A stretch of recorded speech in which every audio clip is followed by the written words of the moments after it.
बड़ी परेशानी का सबब है इस देश में जो है कि धर्म के नाम पर कटने मरने के लिए तैयार हैं और धर्म की परिभाषा नहीं मालूम है, धर्म का उद्देश्य नहीं मालूम है, धर्म का महत्व नहीं मालूम है। तो इन लोगों को जो है जाहिल ना कहा जाए, अनपढ़ ना कहा जाए, मूर्ख ना कहा जाए। तो महात्मा हैं, इनके साधु संत हैं, वो इनके ऊपर इनाम नहीं रख रहे हैं कि जो इसकी गर्दन काट के लाए, इसकी जीभ काट के लाए, इसकी टांग काट के लाए, कुछ भी काट के लाए तो उस पर इतने करोड़ का इनाम है। कोई साधु संत अब नहीं बोल रहा है। क्यों? क्योंकि वो हर हद को पार करने के लिए तैयार रहते हैं, क्योंकि इनके गुरु चाणक्य ने इनको ऐसा समझाया है कि साम दाम दंड भेद जो नीति है, ये जो है कि सत्ता प्राप्त करने के लिए आप कुछ भी करो। डॉक्टर भीमराव अंबेडकर, जिनके चरित्र पर उंगली उठाने की जरूरत इस देश का, इस पूरी दुनिया का कोई भी व्यक्ति नहीं कर सका, वहाँ पर इस आरएसएस ने अपने आईटी सेल के माध्यम से किस प्रकार से गूगल पर जो है एक वो डाला मैटर जो है, आज़ादी के बाद जो है भारत देश का सर्वप्रथम बलात्कारी पुरुष।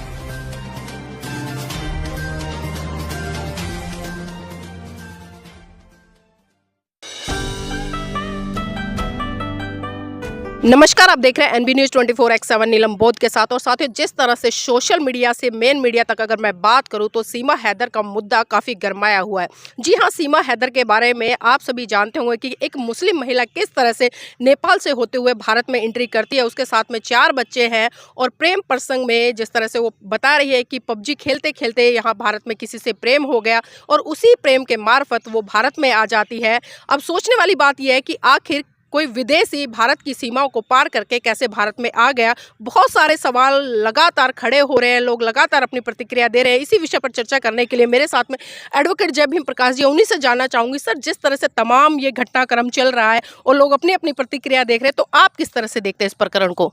देखिए, मैं तो इसको इस तरह से देख रहा हूँ कि ये जो है जो आरएसएस और बीजेपी है, जिनके लिए अब जो है बहुत ही क्रूशियल टाइम आ गया है चुनावों का, जो है 2024 में लोकसभा के चुनाव हैं।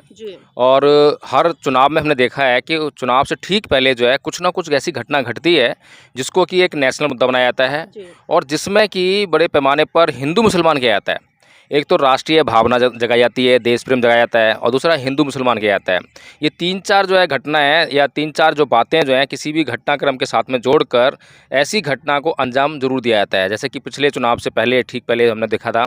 कि सैनिकों के प्रति जो लोगों के भावनाएं होती हैं उनको अच्छी तरह से बनाने के लिए पुलवामा अटैक जो है अब किया गया या हो गया वो हम नहीं जानते हैं, लेकिन ठीक चुनाव से पहले हुआ था। और उसको किस तरह से बीजेपी ने जो है अपने पक्ष में बनाया था, हम अच्छी तरह जानते हैं कि हर चैनल पर, हर न्यूज़ पर सिर्फ यही चल रहा था कि पुलवामा अटैक, और उस पर जो है मोदी जी ने क्या रिस्पांस दिया। मोदी जी शहीदों के परिवार से मिलने गए, मोदी जी ने रिलीफ दे दिया, मोदी जी ने ये कर दिया, मोदी जी ने वो कर दिया। कुल मिलाकर यही था कि पूरे देश को ये बताया गया कि मोदी जी जो है एकमात्र ऐसा व्यक्ति है इस देश में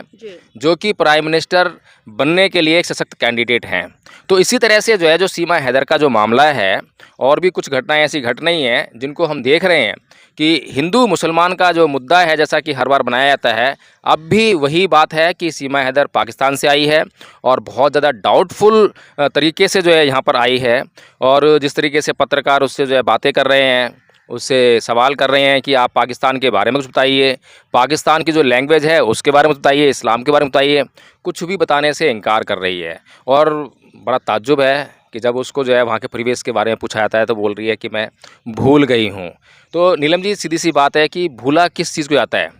जिनको हम याद करते हैं उसको भूल जाते हैं, लेकिन जो हमें वातावरण से मिल रही है चीज़ अपने आप आ रही है,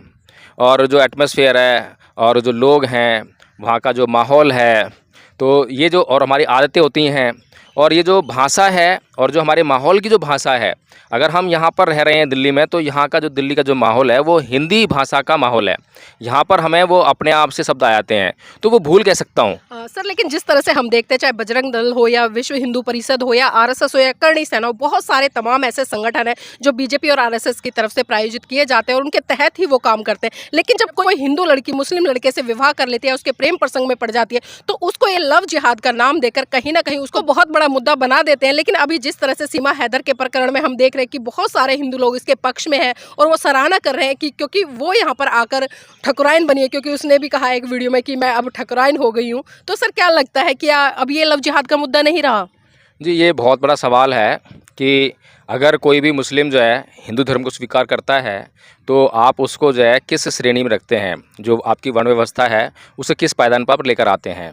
क्या किसी भी जाति के व्यक्ति से कोई शादी कर लेता है, कोई भी महिला शादी कर लेती है, तो क्या वह उस जाति की मानी जाएगी? ये पहला सवाल जो है हिंदू धर्म से है, और आज तक हिंदू धर्म की जो व्यवस्था है, हिंदू धर्म के जो विद्वान लोग हैं, आज तक इस बात का कोई भी जवाब जो है नहीं दे पाए हैं कि कोई भी व्यक्ति यदि इस्लाम, क्रिश्चियनिटी, सिख, बौद्ध, जैन धर्म छोड़कर हिंदू धर्म को अख्तियार करता है तो उन्हें जो है वर्ण व्यवस्था के कौन से वर्ण में शामिल किया जाएगा। तो जिस तरह से सीमा बोल रही है कि अब सीमा हैदर नहीं सीमा ठाकुर हो गई है, वो तो मैं कहूँ कि नालायकी, बदतमीजी और बेशर्मी, इसकी उसने हदें पार कर दी हैं। 4 बच्चों की माँ है, और देखिए अट्रैक्शन हर किसी को होता है, हर उम्र में होता है, किसी भी उम्र में होता है, कभी भी हो सकता है, लेकिन अट्रैक्शन का मतलब ये नहीं है कि आप अपना कर्तव्य बोध भूल जाएं। सीमा हैदर का जो कर्तव्य बोध जो है उसके पति के प्रति, अपने बच्चों के प्रति जागना चाहिए था, उसे पता होना चाहिए था कि वो किस हैसियत में जो है रह रही है। कुछ भी हो, उसको अपने बच्चों और अपने पति के प्रति जो है संवेदनशील रहना चाहिए था। सर, आप संवेदनाओं की बात कर रहे हो, संवेदनहीन होना चाहिए था, इस तरह की बात करो, लेकिन हम देख रहे हैं कि एक भक्तों की टोली कहीं ना कहीं सीमा के समर्थन में उतरी हुई है, उसकी जय जयकार करे, हिंदुत्व की जय जयकार करे। लेकिन वहीं अगर हम भारत की जो ज्योति मौर्य है उस प्रकरण को देखें तो वहाँ पर उसको चरित्रहीनता का सर्टिफिकेट इन्हीं भक्तों के द्वारा दे दिया जाता है। तो दोनों ही महिलाएं दोनों ही प्रेम प्रसंग में फंसी हैं, लेकिन फ़र्क इतना है कि एक हिंदू है, एक मुसलमान है। देखिए नीलम जी, एक चरित्रहीन व्यक्ति हमेशा जो है दूसरों के प्रति जब भी व्यवहार करेगा तो उसके व्यवहार में चरित्रहीनता ही झलकेगी। हिंदुओं के पास चरित्र नाम की कभी चीज़ रही नहीं है। आप हिंदुओं के जो धर्म ग्रंथ हैं, हिंदुओं का जितना भी लिटरेचर है, मैं कोई आलोचना नहीं कर रहा हूँ, कोई ज़बरदस्ती आलोचना कर रहा हूँ, कोई किसी की बुराई कर रहा हूँ, लेकिन जो तथ्य है मैं उसको पेश कर रहा हूँ कि आप तमाम जो लिटरेचर है, कथा कहानियाँ हैं, उनको उठाकर देख लीजिए, वहाँ पर चरित्र नाम की चीज़ नहीं है। तो चरित्रहीन लोग जो हैं हमेशा जो समाज में चरित्रहीनता का ही प्रचार प्रसार करेंगे, और वो चरित्रहीन लोगों को बहुत जल्दी स्वीकार कर लेते हैं, और जो चरित्रवान लोग होते हैं उनको भी चरित्रहीन बनाकर जो है उनको पेश करते हैं। जैसे कि आपने देखा होगा कि डॉक्टर भीमराव अंबेडकर, जिनके चरित्र पर उंगली उठाने की ज़रूरत इस देश का, इस पूरी दुनिया का कोई भी व्यक्ति नहीं कर सका, वहाँ पर इस आरएसएस ने अपने आईटी सेल के माध्यम से किस प्रकार से गूगल पर जो है एक वो डाला मैटर जो है कि देश का सर्वप्रथम, आज़ादी के बाद जो है भारत देश का सर्वप्रथम बलात्कारी पुरुष, तो उस तरह से उसको मतलब वहाँ पे डाला गया। तो कोई फैक्ट नहीं है, इसके पीछे कोई प्रमाण नहीं है, कोई केस का रेफरेंस नहीं है, कुछ नहीं है, लेकिन ये सब बातें इसलिए की जाती हैं क्योंकि इन लोगों के पास अपना कोई चरित्र नहीं है। ये लोग जो हैं हिंदू धर्म के जो लोग हैं, हिंदू धर्म के लोग जितने भी आपने देखे हैं, मैं सभी की बात नहीं कर रहा हूँ, कुछ लोग बहुत अच्छे हैं, और जो लोग अच्छे हैं वो लोग अच्छी बातों को समझते हैं, वे अच्छे तथ्यों को समझना चाहते हैं, अच्छी जानकारी इकट्ठी करना चाहते हैं, और जैसे ही उन लोगों को जो है बौद्ध धर्म की जब जानकारी होती है तो वो तुरंत जो है बौद्ध धर्म की तरफ बढ़ जाते हैं। अगर बौद्ध धर्म अपनाते भी नहीं हैं तो वो बौद्ध धर्म का आचरण करने लगते हैं। लेकिन सर, यहाँ कहीं ना कहीं जो भारत की तमाम सेनाएं उन पर भी एक प्रश्न चिन्ह लगता नजर आ रहा है। भारत सरकार भी कटघरे में खड़ी है संदेह के में, क्योंकि एक महिला पाकिस्तान से आती है, उसके पास में कुछ वीजा है, पासपोर्ट है, आधार कार्ड है, और वो 3-3 बच्चों को लेकर भारत में एंट्री कर जाती है, और किसी भी तरह से उसकी वेरिफिकेशन नहीं होती, बल्कि उल्टा फूल माला या ढोल लंगाड़ों से उसका स्वागत किया जाता है। तो ऐसा नहीं लगता कहीं वो पाकिस्तान की एजेंट है या फिर बीजेपी की तरफ से ही कोई प्रायोजित ये गेम है? देखिए, जो माहौल अभी चल रहा है देश में, जैसे कि 2024 के लोकसभा चुनाव आने वाले हैं, तो उससे पहले तो सबसे पहला जो इनके कुकर्म रहे हैं अब तक जो है बीजेपी के जो है और आरएसएस के, बजरंग दल के, जो भी ये हिंदू संगठन है, जो सत्ता हासिल करने के लिए कुछ भी कर गुजरने के लिए तैयार रहते हैं। जैसा कि पीछे खुलासा हुआ है कि पुलवामा अटैक जो है आतंकवादी द्वारा हुआ नहीं था, बल्कि ये इन लोगों के द्वारा करवाया गया था, ऐसा सुनने में आ रहा है। तो ये नीचता की हर हद को पार करने के लिए तैयार रहते हैं, क्योंकि इनके गुरु चाणक्य ने इनको ऐसा समझाया है कि साम दाम दंड भेद जो नीति है, ये जो है कि सत्ता प्राप्त करने के लिए आप कुछ भी करो, दुश्मन को मारने के लिए आप कुछ भी करो। अब दुश्मन कौन है कभी परिभाषित नहीं करते हैं, सत्ता किसके खिलाफ चाहिए कभी परिभाषित नहीं करते हैं, ये इनके इन प्रकार कुछ भी करके जो हासिल करना है। तो जो सीमा हैदर का जो मामला है, वहाँ पर जो है अब सीमा हैदर से जब हम पूछ रहे हैं कि भैया पाकिस्तान के बारे में कुछ बताइए, पाकिस्तान के बारे में से कुछ पता नहीं है, और हिंदी भाषा जो है बड़ी फ्लुएंटली बोल रही है, बिल्कुल इंग्लिश भी बोल रही है, और ऐसा लग रहा है कि वो जो है भारत के ही माहौल में पली बड़ी है, और भारत के माहौल में भी अगर देखें तो किसी मुस्लिम एरिया में नहीं पली बड़ी हुई है। अगर वो किसी भारत के किसी भी मुस्लिम एरिया में, जैसे अलीगढ़ में बहुत सारे मुसलमान रहते हैं, बुलंदशहर बहुत सारे मुसलमान रहते हैं, इवन आप देखेंगे चांदनी चौक में जो है दिल्ली का जो एरिया है उसमें बहुत सारे मुस्लिम एरियाज़ हैं। अगर इन एरियाज़ में भी उसकी परवरिश हुई होती, अगर वो पड़ोस में भी रहने वाली होती, उनके जो है किसी मुस्लिम के पड़ोस में भी रहने वाली होती, तो वहाँ के परिवेश का असर जो है उसकी भाषा पर, उसके रहन सहन पर अवश्य पड़ा होता। लेकिन ऐसा उसके रहन सहन से, बोलचाल से कुछ भी परिलक्षित नहीं हो रहा है कि वो पाकिस्तान से आई हो, जो कि पूरी की पूरी जो है मुस्लिम कंट्री है, जहाँ पर कि आपको हिंदू समुदाय या हिंदू लोग जो है यदा कदा कहीं कहीं बहुत कम मात्रा में देखने को मिलेंगे। लेकिन चारों तरफ जो है पूरा का पूरा पाकिस्तान जो है मुस्लिम परिवेश से परिपूर्ण है। तो वहाँ पर तो ऐसा हो ही नहीं सकता कि कोई हिंदू या कोई भी धर्म का व्यक्ति जो है पाकिस्तान में रहे और बचपन से वहाँ रह रहा हो, पैदा वहीं हुआ हो और उसके ऊपर इस्लाम का कोई प्रभाव ना हो। सर, एक घटना और हम देख रहे हैं, जिस तरह से लगातार सोशल मीडिया पर एक वीडियो और वायरल हो रही है जो कि पाकिस्तान से आ रही है। पाकिस्तान से घटनाक्रम कुछ इस तरह से कि पाकिस्तान का एक लड़का है और दिल्ली की एक लड़की है, उनमें भी इसी तरह से पबजी या प्रेम प्रसंग होता है सोशल मीडिया के माध्यम से, और दोनों विवाह कर लेते हैं। वो लड़की पाकिस्तान चली गई है वीज़ा लगवा के, लेकिन जब वहाँ से कुछ पत्रकार उससे इंटरव्यू ले रहे हैं तो आज भी उसके माथे पे, भले वो वहाँ चली गई, अगर उसका धर्म भी परिवर्तित हो गया, लेकिन आज भी उसने वो टीका लगाया हुआ है कलर का और मंगलसूत्र पहना हुआ है। वो अपनी संस्कृति को नहीं छोड़ पा रही है, लेकिन वही सीमा हैदर एक झटके में सब कुछ छोड़ देती है। तो ये चीज़ें सर कहीं ना कहीं संदेह की दृष्टि में नहीं है? देखिए नीलम जी, एक बार की बात है, जब मैं कोर्ट में प्रैक्टिस कर रहा था, मेरा एक केस था, तो उस केस में जो है मतलब एक मुस्लिम महिला थी जी। और मेंटेनेंस का केस चल रहा था। हालांकि वो मेरे अगेंस्ट में थी, अपोजिट में थी, मतलब जो है मैं उसके हस्बैंड का लॉयर था। लेकिन मैंने उसकी जो दुर्दशा देख कर जो है, बहुत बुरी हालत थी उसकी जो है,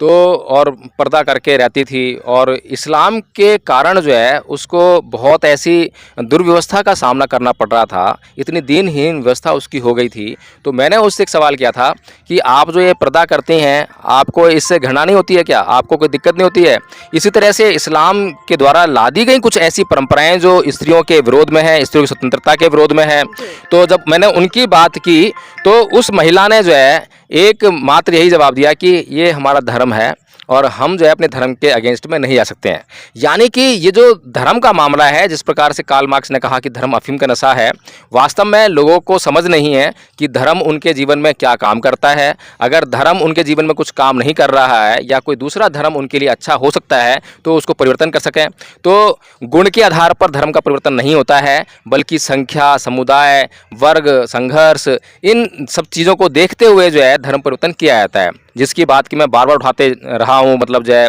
कि भारत में जो धर्म परिवर्तन पर बैन करने की बात योगी जी करते हैं, मोदी जी करते हैं, आरएसएस के संगठन करते हैं, उनको असलियत में पता ही नहीं है कि धर्म परिवर्तन है क्या। बल्कि इस देश की संसद को जो है धर्म परिवर्तन को जो है डिफाइन करना चाहिए कि what should be the definition of religious change, है नहीं, धर्म परिवर्तन का जो है क्या मतलब होना चाहिए, इसको पहले परिभाषित करना चाहिए। कोई व्यक्ति केवल जो है नाम चेंज कर ले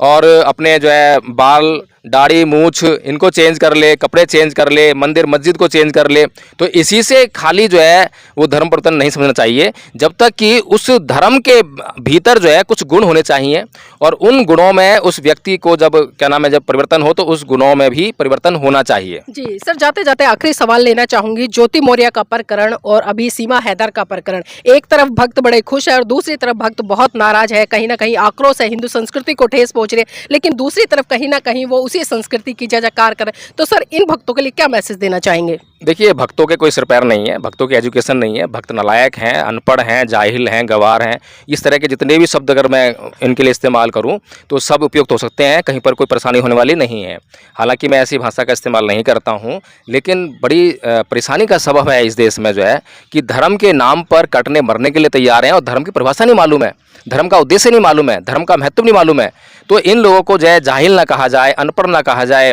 मूर्ख ना कहा जाए तो क्या कहा जाए। अब वहीं पर जो है दो घटनाएं घटती हैं, एक जैसी घटती हैं और दोनों घटनाओं पर अलग अलग रिएक्शन होता है, तो ये भी मूर्खता का एक उदाहरण है। आप देखें कि जिस तरह से एक ब्राह्मण ब्रजेश मिश्रा ने जो है अभी गाय के साथ में रेप किया, उस पर जो है भक्त शांत हैं उस पर कोई भगवाधारी आकर जो है आतंक मचा रहा है, कोई ब्रिजेश मिश्रा की जाके गर्दन काट रहा है। अब कोई भी जो संत महात्मा हैं, इनके साधु संत हैं, वो इनके ऊपर इनाम नहीं रख रहे हैं कि जो इसकी गर्दन काट के लाए, इसकी जीभ काट के लाए, इसकी टांग काट के लाए, कुछ भी काट के लाए तो उस पर इतने करोड़ का इनाम है। कोई साधु संत अब नहीं बोल रहा है। क्यों? क्योंकि वो ब्रिजेश मिश्रा है। वहीं पर अगर यही प्रकरण जो है पीछे भी हुआ है, प्रकरण जो है ऐसे प्रकरण हुए हैं, अगर इसकी जगह कोई दलित मुस्लिम होता, इस्लाम व्यक्ति ने, इस्लाम धर्म के व्यक्ति ने जब ऐसा कोई कार्य किया, कुकर्म किया, तो उसके खिलाफ जो है हिंदू मुसलमान कर दिया गया, जिहाद छेड़ दिया गया। तो ये लोग जो हैं, जो भक्त लोग जो हैं, इनका मकसद जो है, अच्छा इनका मकसद नहीं है, ये भी बता दूं मैं आपको, जो है इनके आकाओं का मकसद है। इन्हें कुछ नहीं मिलने वाला, इन्हें तो तनख्वाह भी शायद नहीं मिलती होगी, इन्हें खाली जो है